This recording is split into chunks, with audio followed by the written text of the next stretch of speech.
Hello, everybody. This is Joe from PrepAgent. I hope you had a good weekend. Just getting myself situated here, and we're ready to go. My microphone's a little bit tangled.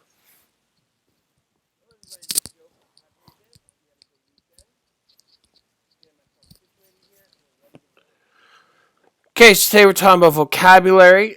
I went over the vocabulary system we installed. I did that last week, but just so you guys see it quickly. I won't go over it now, but just a reminder for some of you guys. It's right down here on the bottom, the vocabulary worksheet, where you guys could click on that and you could rate different vocabulary words as easy, hard, medium, and then you could isolate those questions of that category. Okay, like I just did there. Just a quick reminder of that for everybody.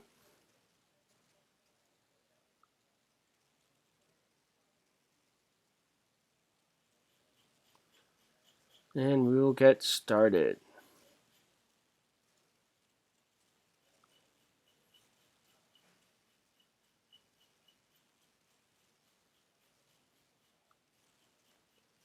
Okay.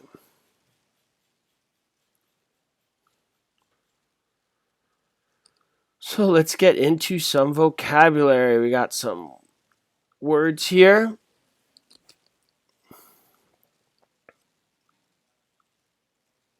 First word I want to go over is the word specific performance. Specific performance. You can tell me what that is. What is specific performance?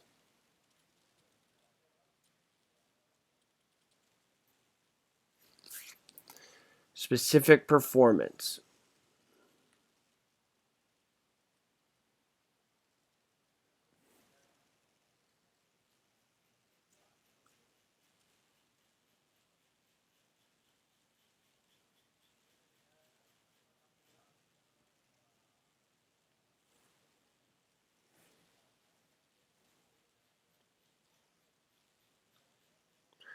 Okay, specific performance, when you sue somebody to do a certain act, it's not for money.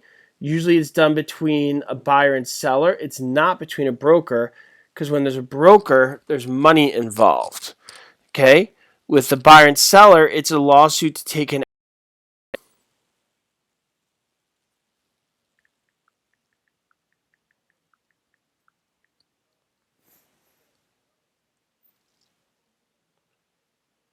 All right, moving right along.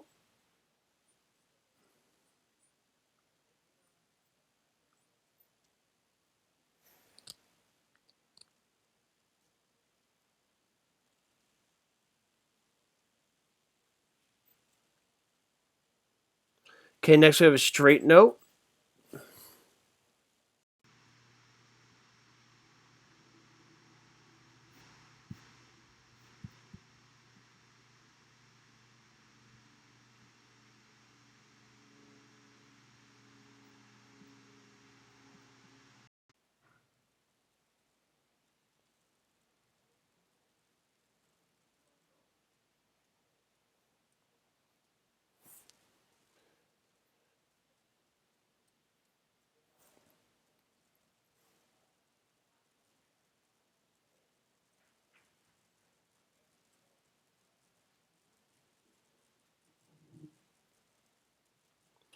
Oh.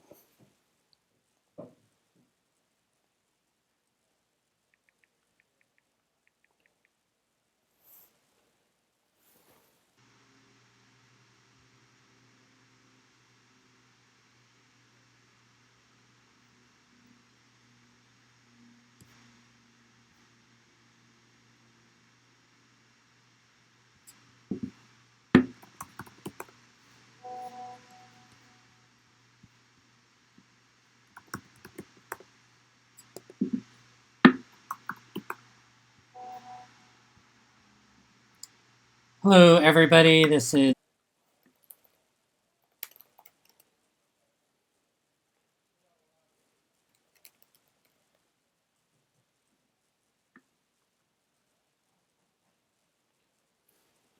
PrepAgent. I have jumped on because Joe had some connection issues, obviously. Can everybody hear me?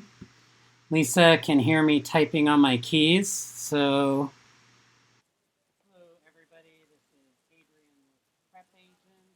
I have jumped on because Joe had some connection issues, obviously. Can everybody hear me? Lisa can hear me typing on my keys. You guys are catching up. Kind of feels like we're on a little bit of a lag, probably from the handoff.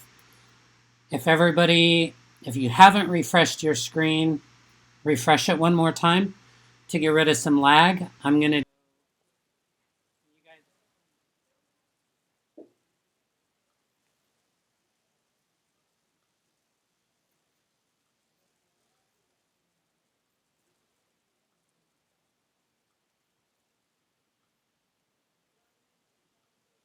name?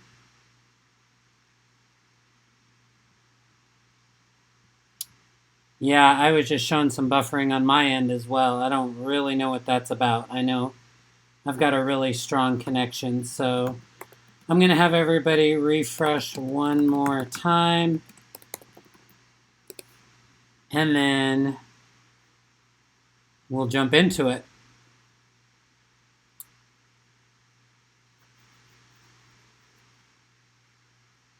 The connection from my end, should be pretty strong. My internet's testing good. So everybody refresh one more time, and then can I get a thumbs up if the connection looks strong after you refresh, please? Can I get a thumbs up, some okays, can hear you now. Dale says nice and strong. All right, if Katrina can watch at a park, we should be ready to go. So let's get back to the vocabulary. I've got a practice exam up, so we're just going to go ahead and roll with that. Unless you guys would rather do flashcards, then let me know. But first on the board here, a professional responsibility to act truthfully and with good faith when you are representing a client. Title agents, bankers, and real estate agents all take on this responsibility. So tell me, what does everybody think that is? A, agent obligation, B, fiduciary duty, C, agency, or D, broker code?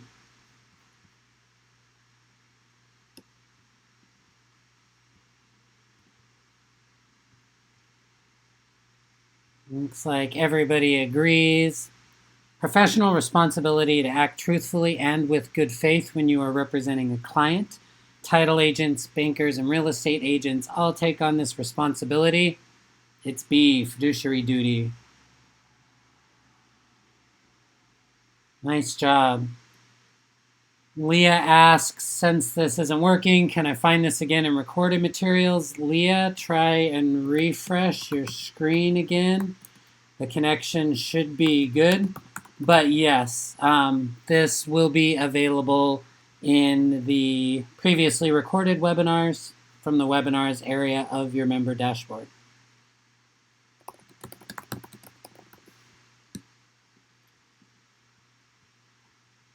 Lisa has a great point. She says fiduciary duty is everything a cold. Uh-oh. Sorry, everybody. Give me just 1 second.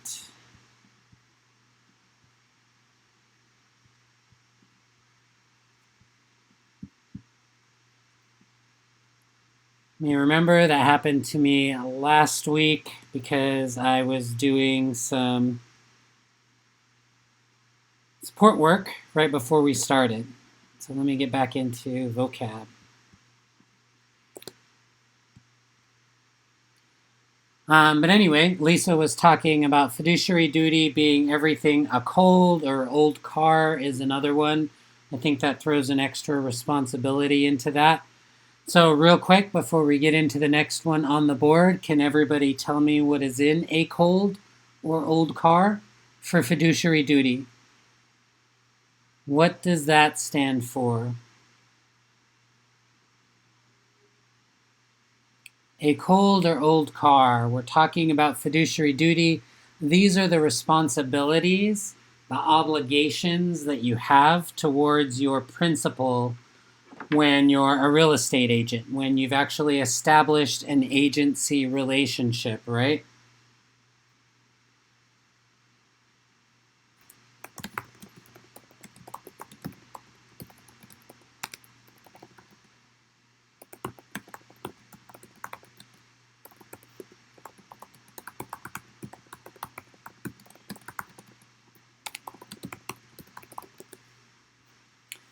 So, accountability, confidentiality, obedience, loyalty, duty. That is, let's see, a cold, A, C, O, loyalty, L, and then D is duty. Great job, everybody. So, another quick related thing to do with agency. Can everybody tell me the difference? Using 1 to 2 words, the difference between a client and a customer. What is the difference between a client and a customer? What does everybody think there? Lloydie asks question about a cold. Why, when the relationship ends, loyalty is not part of the responsibilities because they're no longer a principal of yours, Lloydie. So when the agency relationship ends, sort of all of those fiduciary obligations end legally. Obviously, you know, if you're a good person, you're still going to maintain some of those, and you still owe everybody fair and honest dealings. But that actually goes back to the question that I posed to everybody. What is the difference between a client and a customer? And so far, we've got a few opinions. Yash is the closest that I've seen. Customer, you only give honesty. Oh, and Abigail hits it on the head. A client is someone you have fiduciary duty to. A customer, you do not. So with a client, you owe a cold, right? Like all of these things we've been talking about, all these fiduciary obligations, you owe to your client. They are the same thing as your principal. But a customer is not. A customer, you still owe fair and honest dealing, but they are somebody that you're just having a business transaction with. You don't owe all the fiduciary duties to. Rosanna has a pretty good way of looking at it too. Customer service is optional. Client, you must service. That's true as well. If you guys pay attention to like business and things like that going on in the world, you'll see a lot of companies are now transitioning to calling their customers clients, and it's because of that difference between client and customer, because client implies a deeper sense of obligation and duty to the person that you're transacting with. All right, got a little bit off track there. So hopefully that clears up any questions about a cold, client, and customer. Let's get back to the question on the board, the vocab on the board. Any estate for any fixed period of time is what? A life estate. B, a defeasible estate. C, an estate for years. Or D, an estate at will. Eddie says, I am Lisa. I'm okay. Eddie is now Lisa. I'm good with that. We'll see how Lisa feels about that. An estate for any fixed period of time is A, life estate, B, defeasible estate, C, estate for years, or D, estate at will. The answer is C, estate for years. Great job, everybody. I feel like everybody got that one right.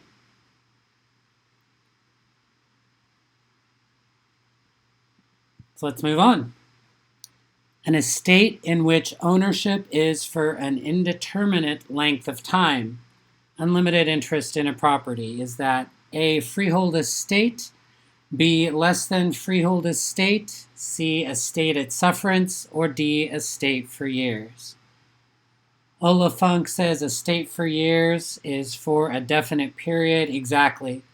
Anybody who happens to get confused by that, estate for years doesn't necessarily mean years, it just means for a defined period of time, right? So Joe's example for that is usually like a summer rental where you're going to rent something for the months of June, July, and August.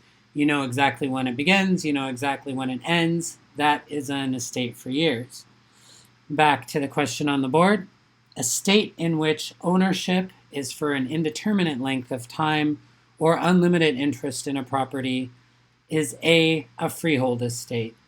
That is talking about ownership. Estate at sufferance is a deadbeat tenant. Estate for years, again, is a leasehold estate. So is a less than freehold estate. For anybody that gets confused by that, that's also called a leasehold estate. And an estate for years is an example of a less than freehold estate. Right.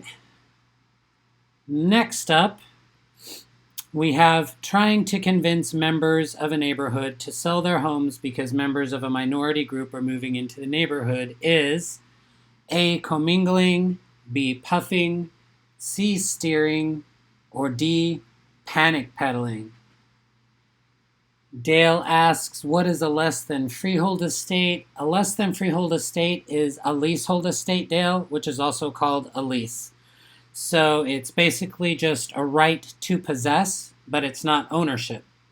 Ownership is a freehold estate. That's when we start talking about like absolute ownership, the most interest that you can have in an estate. So back to the question on the board, trying to convince members of a neighborhood to sell their homes because members of a minority group are moving into the neighborhood is D, panic peddling. A few people threw up C. C is very similar, except for it's sort of the opposite. It's trying to convince people trying to buy a home to buy in a particular neighborhood because members of their ethnic group are in that neighborhood. So the easiest way to remember the difference between those is panic peddling, block busting have to do with sellers, trying to convince sellers to do something. Steering is trying to convince buyers to go in a specific direction. Steering buyers, panic peddling, and block busting sellers. So Detrick asks a question that's a little bit off topic for where we're at, but we'll stop there real quick. An estate at will is what we were talking about before with less than freehold estates. So an estate at will is like a lease agreement where there's no defined length of time that the lease lasts for. So if I'm leasing an apartment from Joe, we just agree that I'm going to pay $1,000 a month to him for leasing the apartment. Either of us can end the agreement at any time. There's no advance notice required with that sort of agreement. But that's basically it right there. It's just a lease agreement that has to do with at-will tenancy. The tenant, their agreement to stay, right? Their obligation is at will. They can leave at any time. And the landlord's obligation is also at will. They can end the relationship at any time. No termination date. That is correct, Mercedes. There's no termination date. Also, no prior notice given. So there's also no termination date with periodic tenancy, but you still have to give advanced notice, right? Hopefully that explains the difference between those two. Right, it looks like everybody is caught up on their definitions. Looks like somebody defined every word up there. That is awesome. Appreciate your guys' help with all the vocabulary. So next on the board, we're going to talk about liens. Somebody had a question about liens earlier, so this is topical. Liens that apply to all of the owner's property in the county of recording. Is that A, a specific lien, B, property taxes, C, general liens, or D, mechanics liens? What do you all think there? Liens that apply to all of the owner's property in the county of recording.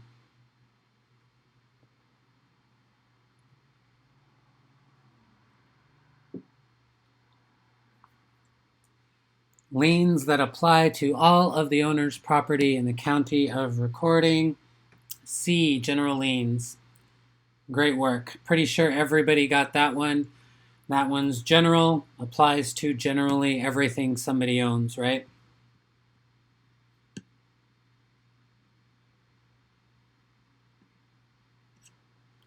Next up, a listing where only one agent or broker can be hired.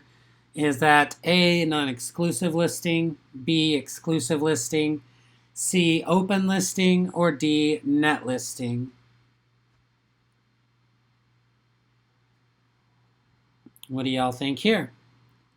Only one agent or broker.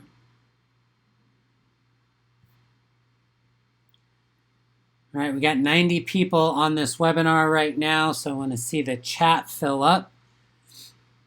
Joe talks about, and this is really important to get everybody participating, everybody thinking.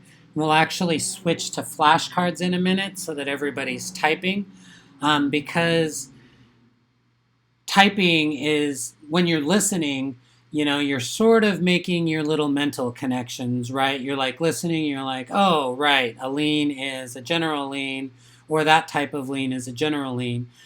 But you don't forge a very strong connection when you're not super engaged.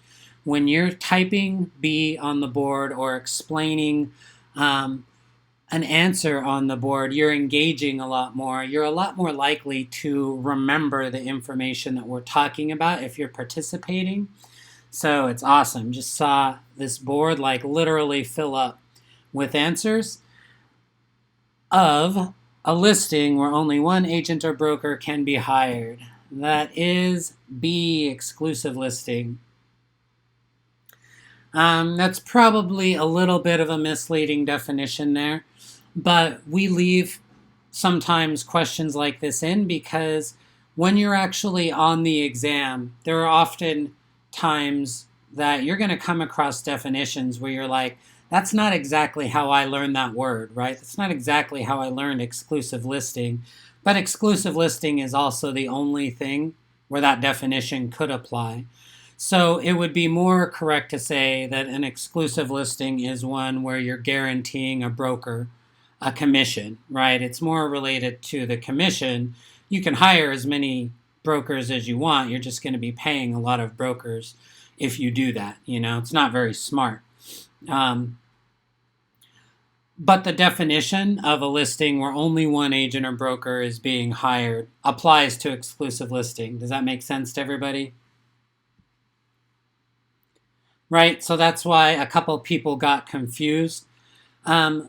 But when you look at questions like this, and this is why they're actually valid and valuable, because you will come across stuff like this on pretty much any test, where the only term, the only vocabulary term that applies is exclusive listing.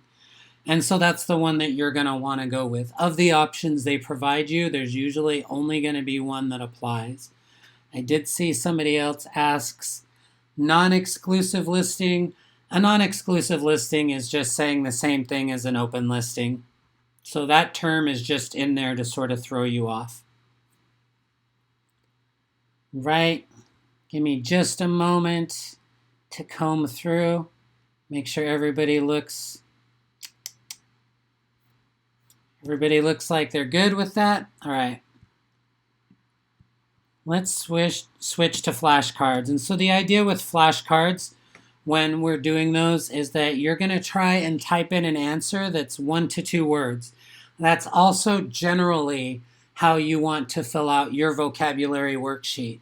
we do the one that Joe was showing you earlier. We give you longer definitions to sort of help with the conceptual understanding.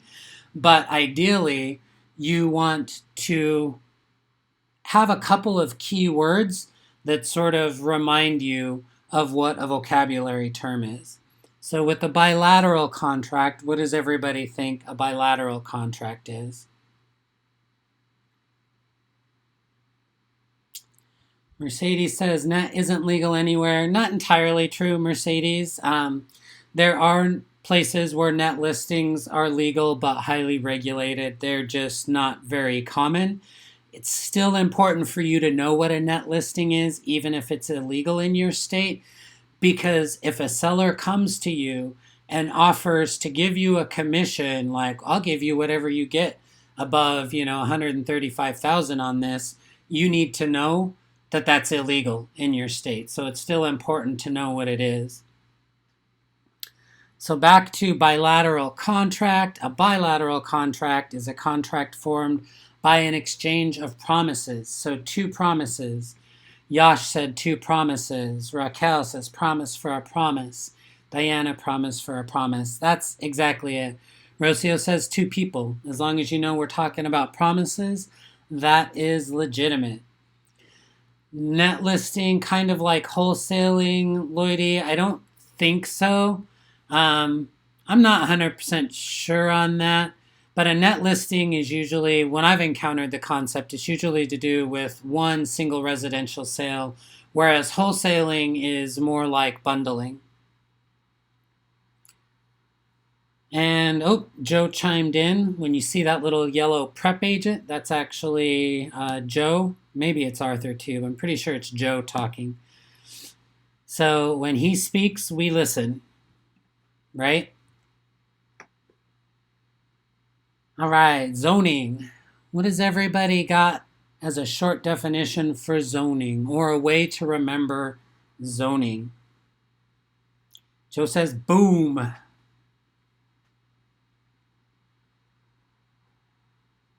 Lisa says police power for zoning. So does R.A. Jose Allen. Thomas says safety. You could also say welfare. That's often something that's connected to police power.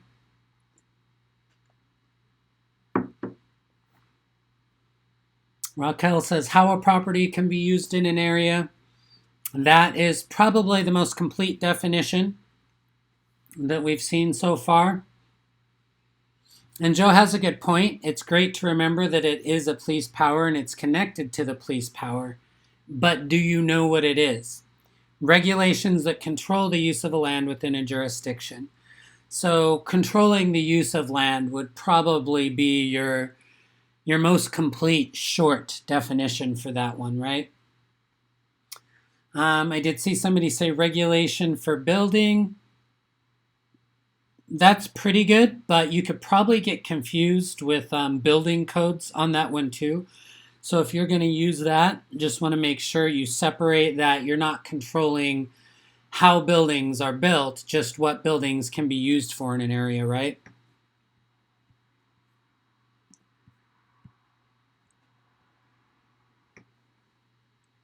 All right, intestate. What does everybody have for a short answer there?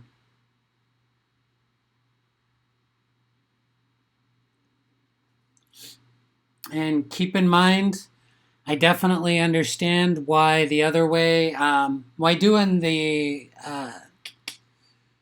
the multiple choice is a little bit easier. This doing flashcards is a lot more challenging for you guys here. But like we said earlier, you're much more likely to remember the concepts we cover when you're typing it in and trying to come up with it yourself. Without a will, that's a great way of defining intestate. Dies with no will. Danae says makes you think. Exactly. So it pushes the boundaries of your comfort zone and that engages your brain more. So when you're learning and you're more engaged, you're just that much more likely to remember. You're really having the most efficient use of your time when you're doing that. So, intestate happens when someone dies without leaving a will.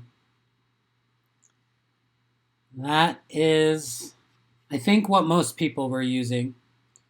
Without a will, intestate, die without a will. No heirs, dies without a will. Nice work. All right, we're going to bang through a few more of these. Diana asks, is it state and federal, or is it just state and city run? Not sure what you're talking about, Diana.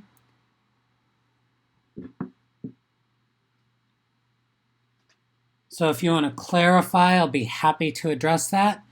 Let's talk about a waiver. What's a quick definition for waiver?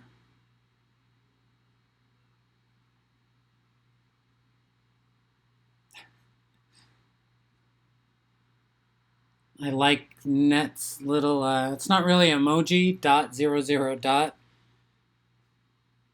But that's a good, like, big eyes. Blink, blink, blink. Waiver, voluntary relinquishment or surrender of some right or privilege. So I think giving up the right or exception. Exception is close, Eddie. But giving up a right or relinquishment of rights is probably a little bit closer.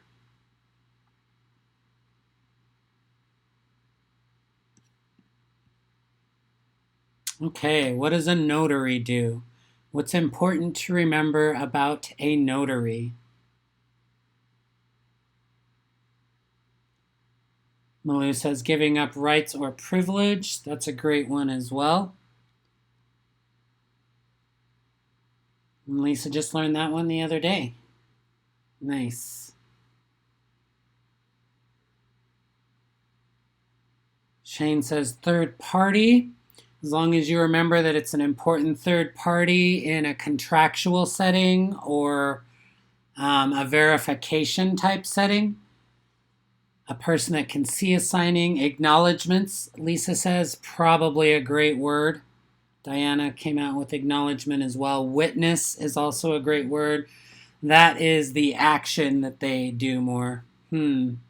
Person authorized, to oversee the signing of documents such as deeds or a mortgage. So I think acknowledgement and witness were the two that would resonate the most with me, that would remind me when I see a notary, oh yeah, that's what's important about them. Diana asks, zoning laws, can they be both state and federal, or is it just city run? Mostly city, local municipality, as far as zoning goes. There's probably a little bit of state participation in zoning, but I don't think there's any federal participation in zoning at all. And generally, police powers are considered state or local municipality as well. That's why you've got the state patrol. You don't have the federal patrol. You do have federal, like, policing bodies, but they're much, much different than the state and local municipality. Always a fun word to say, municipality. Okay, last one for the day, everybody. Percentage lease. What does everybody think about a percentage lease? What's an easy way to remember it? And I would probably throw in, when is it used? Because a percentage lease isn't used in all leasing situations.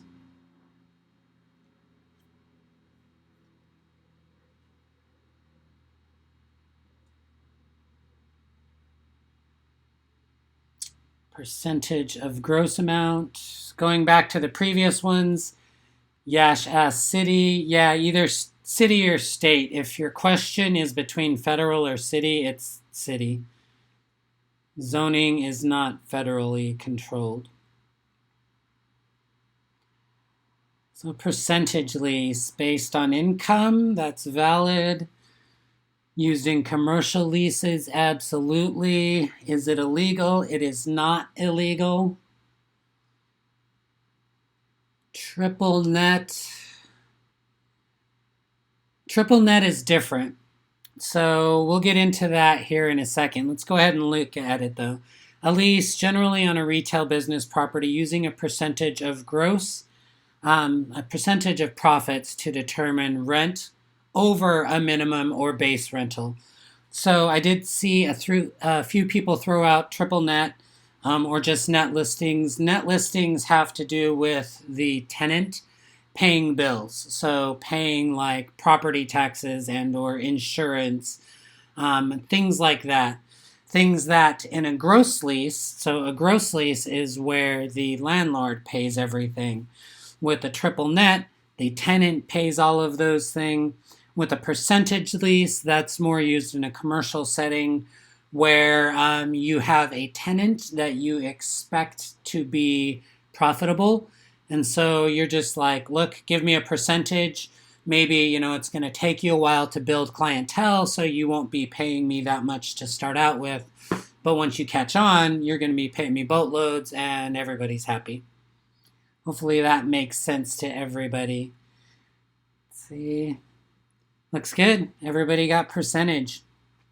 Olafunk says common in a shopping center. That's a great point. I forgot about that. They are common in a shopping center, percentage leases. Danae, hope I'm pronouncing that right. Danae or Danae.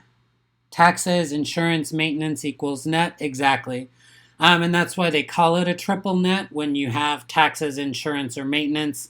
A net would be like taxes and insurance, and a net, I think, is just taxes. All right, that's going to do it for today, everybody. It was awesome to see so many people here today. Thank you very much for coming by and participating. We had great participation as well. So give yourselves a pat on the back for doing something good for yourselves in your practice, getting yourself a little bit closer to passing that test. Good luck to everybody who's got the exam coming up this week. We will be back tomorrow afternoon, 4 p.m. Pacific, 7 p.m. Eastern. I do believe tomorrow is public, so we're going to be pretty busy. Everybody bring your fast fingers, and we'll see you all tomorrow. Have a great rest of your day, everyone. Take care. Bye.